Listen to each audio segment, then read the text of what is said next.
আজকের এই মুহূর্তের সমগ্র বরাক তথা আসামের গুরুত্বপূর্ণ আঞ্চলিক সংবাদে সবাইকে জানাই স্বাগতম।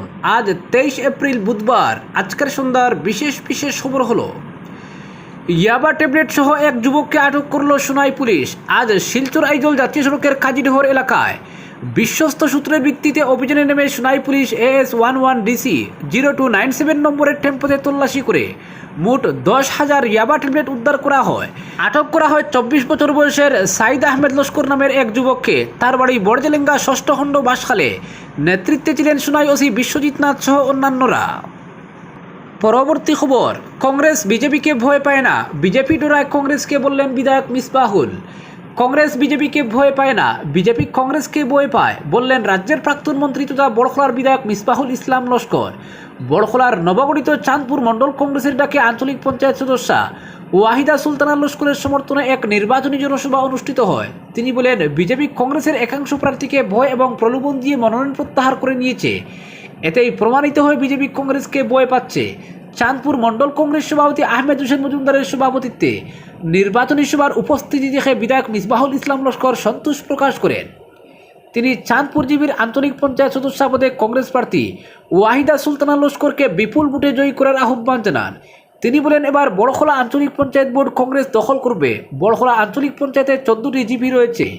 14টি আঞ্চলিক পঞ্চায়েতের মধ্যে অনায়াসে 12 আঞ্চলিক পঞ্চায়েত সদস্য পদে কংগ্রেস জিতবে। তিনি বলেন, 14টির মধ্যে 14টি আসনে জিতবে কংগ্রেস। তিনি বলেন, বিজেপি মিথ্যুক। গত লোকসভা নির্বাচনের সময় ভুয়ো অরুণোদয় ফর্ম নিয়ে বিজেপি কর্মীরা ঘুরে ঘুরে এসেছিলেন, কিন্তু কেউ তো অরুণোদয় পাননি। এবার পঞ্চায়েত নির্বাচনে আত্মসহায়ক দলের মহিলাদের অর্থ দেওয়ার প্রলোভন দিচ্ছে, কেউ টাকা পাবেন না। মিথ্যা প্রতিশ্রুতি দিয়ে রাজনীতি আর বেশি দিন চলবে না। পাশাপাশি বলা হচ্ছে আসাম সরকার আরও 900 কোটি টাকার ঋণ নিচ্ছে। মিসবাহুল ইসলাম লস্কর বলেন, মুখ্যমন্ত্রী হেমন্ত বিশ্ব শর্মা মুখে যাই বলুন না কেন, রাজ্য সরকারের আর্থিক অবস্থা খুব খারাপ। আসামে বিজেপি সরকার যতদিন থাকবে রাজ্যের মানুষের অবস্থা খারাপ হবে। তিনি প্রত্যয় ব্যক্ত করে বলেন, এবারের পঞ্চায়েত নির্বাচনে বড়খলা আঞ্চলিক পঞ্চায়েত বোর্ড কংগ্রেস দখল করবেই। তাপাং আঞ্চলিক কমিটির বোর্ড কংগ্রেসের দখলের সম্ভাবনা রয়েছে। ওয়াকফ প্রসঙ্গে তিনি বলেন, বিজেপি সরকার ওয়াকফ সংশোধনী আইন পাশ করিয়ে মুসলমানদের মসজিদ, মাদ্রাসা, কবরস্থানের জমি দখল করতে চাইছে। ওই ওয়াকফ আইনের বিরুদ্ধে 191 জন হিন্দু সাংসদ ভোট দিয়েছেন। এতে প্রমাণিত সব হিন্দু বিজেপি নয়। তিনি বলেন, এই সরকারের আমলে অন্যায়ের প্রতিবাদ করতে অনেকেই ভয় পান। তিনি সাংবাদিক দিলওয়ার হোসেন মজুমদার গ্রেফতার প্রসঙ্গে বলেন, একের পর এক মিথ্যা, যার কোনো ভিত্তি নেই। তিনি বলেন, মুখ্যমন্ত্রী হিমন্ত বিশ্ব শর্মা লজ্জাহীন, সকালে এক কথা বিকেলে আরেক কথা বলেন। তিনি আঞ্চলিক পঞ্চায়েত সদস্য ওয়াহিদা সুলতানা লস্করকে জয়ী করার আহ্বান জানান। বিধায়ক মিসবাহুল ইসলাম লস্কর বলেন, ভুবনেশ্বরনগর শ্রীকোনা জেলা পরিষদ আসনে কংগ্রেস প্রার্থিত্ব নিয়ে ঐক্যমতে পৌঁছতে পারেনি। 2 জনকে নির্দল প্রার্থী হিসেবে ভোটারদের উপর ছেড়ে দিয়েছে। আপনারা বিবেচনা করবেন কে যোগ্য প্রার্থী, কে আপনাদের আওয়াজ তুলে ধরতে পারবে। চাঁদপুর জিবির আঞ্চলিক পঞ্চায়েত সদস্য পদের দলীয় প্রার্থী ওয়াহিদা সুলতানা লস্করের পক্ষে বক্তব্য রাখেন যুবক কংগ্রেস নেতা সালেহ আহমেদ বড়বুইয়া।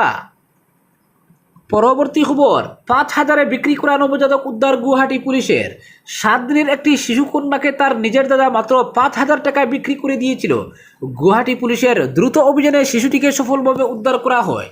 শিশুটির পিতামাতার দ্বিতীয় অভিযোগের ভিত্তিতে কাজ শুরু করে পুলিশ, যারা 11 মাস আগে প্রথমবারের মতো এই অপরাধের বিষয়ে পুলিশে রিপোর্ট করেছিলেন, কিন্তু সেই সময় কোনো পদক্ষেপ নেয়নি পুলিশ। শিশুটি বিক্রির পর থেকে নিখোঁজ ছিল। তাকে সোমবার রাতে তাহের আলীর কাছে পাওয়া যায়। তাকে এবং তার দাদা আবেদ আলীকে বশিষ্ঠ পুলিশের একটি অভিযানে গ্রেফতার করা হয়। শিশুটিকে গরইমারি এলাকার একটি স্থানে উদ্ধার করা হয়। শিশুটির মা বাবা প্রথমে এই ঘটনার রিপোর্ট করেছিলেন, কিন্তু তাদের মামলা প্রায় 1 বছর ধরে অগ্রাহ্য ছিল। দ্বিতীয় অভিযোগ দায়ের করার পরই কর্তৃপক্ষ কার্যকরী পদক্ষেপ গ্রহণ করে দ্বিতীয় দায়ের 12 ঘন্টার মধ্যে পুলিশ সফলভাবে শিশুটিকে ট্রেস করে উদ্ধার করে এবং তাকে তার মা বাবার কাছে ফিরিয়ে দেয়। এক বিবৃতিতে পুলিশ উপকমিশনার প্রাথমিক বিলম্বের জন্য দুঃখ প্রকাশ করেছেন এবং স্বীকার করেছেন, প্রথম অভিযোগের পর যথাযথ তদন্ত করা হয়নি। তিনি জনসাধারণকে আশ্বস্ত করেছেন, কেন প্রথম রিপোর্টের উপর কার্যকরী ব্যবস্থা নেওয়া হয়নি তা নির্ধারণের জন্য একটি অভ্যন্তরীণ তদন্ত শুরু করা হবে। যদি তদন্তের সময় কেউ দোষী প্রমাণিত হয় তাহলে কঠোর ব্যবস্থা নেওয়া হবে। শিশুটি এখন তার পরিবারের কাছে নিরাপদে ফিরে এসেছে, ডিসিপি জানান। পুলিশ তদন্তে প্রকাশ পেয়েছে, শিশুটিকে তার দাদা আবেদ আলী 5,000 টাকায় তাহের আলীর কাছে বিক্রি করেছিল। শিশুর বাবা এখন সন্তুষ্ট যে তার মেয়ে নিরাপদে উদ্ধার হয়েছে। যখন আমার মেয়েকে আমার কাছ থেকে নিয়ে যাওয়া হয় তখন আমি ভেঙে পড়েছিলাম, কিন্তু পুলিশ তাকে ফিরিয়ে আনার জন্য অসাধারণ কাজ করেছে। পুলিশকে তাদের দ্রুত পদক্ষেপের জন্য ধন্যবাদ জানান তিনি। পুলিশ আবেদ আলী এবং তাহের আলীকে গ্রেফতার করেছে, যারা শিশু পাচার এবং বিক্রির দায়ে অভিযুক্ত। পরবর্তী খবরটি হলো, বিজেপি কেবলই প্রতারণা করে চলেছে, অভিযোগ শামসুল বারী চৌধুরীর। বিভিন্ন আইন বাস্তবায়নের মাধ্যমে বিজেপি সরকার সংখ্যালঘুদের যেমন কুণ্ঠাসা করছে, তেমনি বাঙালিদের সঙ্গে প্রতারণা করছে।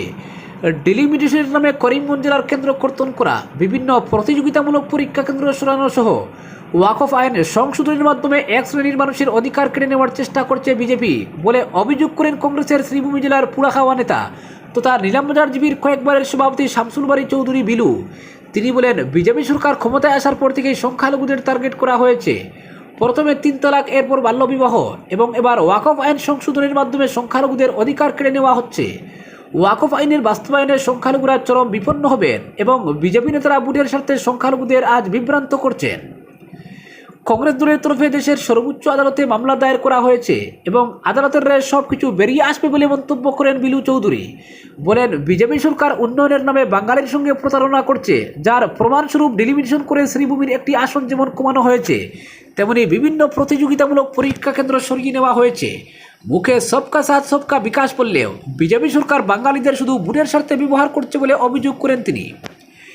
একই সঙ্গে প্রদেশ বিজেপির সভাপতির উপস্থিতিতে আয়োজিত নির্বাচনী জনসভায় সিংহভাগ শূন্য চেয়ার বিজেপির অবস্থা স্পষ্ট ফুটিয়ে তুলেছে বলে মন্তব্য করেন তিনি। কংগ্রেস প্রার্থী হিসেবে জয় নিয়ে আশা ব্যক্ত করে তিনি বলেন, কালীগঞ্জ জেলা পরিষদে মোট প্রায় 60,000 সংখ্যালঘু ভোটার এবং 7,000 হিন্দু ভোটার রয়েছেন। সংখ্যালঘুদের পাশাপাশি সিংহভাগ হিন্দু ভোট কংগ্রেস লাভ করবে বলে আশা ব্যক্ত করেন তিনি। কংগ্রেস দলের টিকিট প্রদানের নামে আর্থিক লেনদেন সংক্রান্ত অভিযোগ ভিত্তিহীন বলে দাবি করে বলেন, কংগ্রেসকে মজবুত করতে হবে, আর তখনই বিজেপিকে উৎখাত করা সম্ভব হবে। ধর্মের নামে বিভাজন তৈরি করে বিজেপি গোটা দেশকে শেষ করে দিচ্ছে। 2014 সাল থেকে কেন্দ্রে ক্ষমতা দখল করে আছে বিজেপি। তাদের জনস্বার্থ বিরোধী আর্থিক নীতি, উগ্র সাম্প্রদায়িক বিভাজনবাদী কাজকর্মে সারা দেশে সৃষ্টি হয়েছে সংকটপূর্ণ অবস্থা। দেশ জুড়ে জনজীবন বিপদাপন্ন করে তুলেছে তারা। বিজেপি ক্ষমতায় আসার পর গণতন্ত্র বিরোধী কার্যকলাপে সামাজিক এবং গণতান্ত্রিক অধিকারসমূহ খর্ব করা হচ্ছে প্রতিনিয়ত। পাশাপাশি দেশের সাংবিধানিক ব্যবস্থাতেও হস্তক্ষেপ করা হচ্ছে। দেশের এই জটিল আর্থসামাজিক এবং রাজনৈতিক পরিবেশ দেশকে এক ভয়াবহ সংকটের দিকে নিয়ে যাচ্ছে। তাছাড়া নিত্য প্রয়োজনীয় জিনিসপত্রের দাম সীমাহীন বৃদ্ধি হওয়ার ফলে দরিদ্র জনগণের ক্রয় ক্ষমতা হ্রাস পাচ্ছে। ওষুধপত্রের সীমাহীন মূল্য বৃদ্ধির ফলে রোগাক্রান্ত মানুষ চিকিৎসা থেকে বঞ্চিত হচ্ছেন।